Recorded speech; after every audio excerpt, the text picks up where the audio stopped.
好了，繼續來到立法院來看，民眾黨的立委李金秀國籍有爭議，早起質詢到陸委會主委邱水正的時陣，對方也是無願意來回應。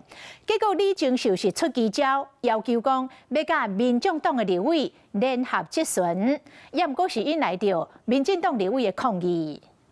這算什麼會議？這還是立法院嗎？該會議議事錄不應該被確認。不辦頂禮拜委員會抗議質詢，民眾黨中配立委李金秀手頭休6點就來到委員會，不哩個質詢名字所叫議事人員拍一個電打去，拍做國民黨立委李元秀，小可代志不要緊，只要找同事來做陣。第一位是李珍秀委員哦，那採用聯合質詢。既然李金秀提問官員無回應。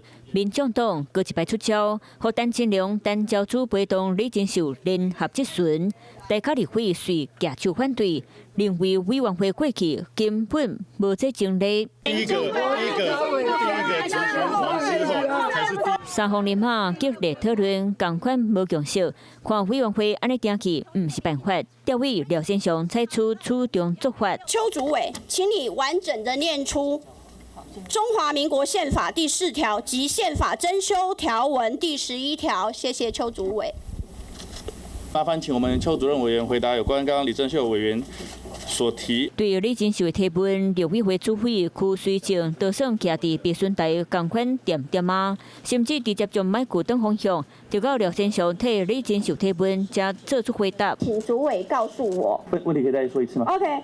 一起翻譯機啊。跟廖召集委員報告。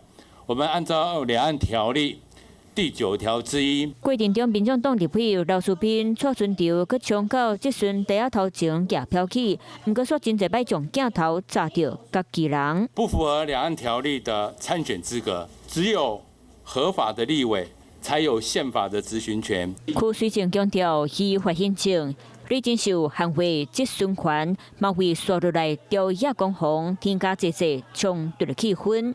Hello， 我是雷亞，想要搶先掌握最及時的新聞資訊嗎？趕快訂閱、按讚、開啟小鈴鐺，鎖定華視新聞 YouTube 頻道。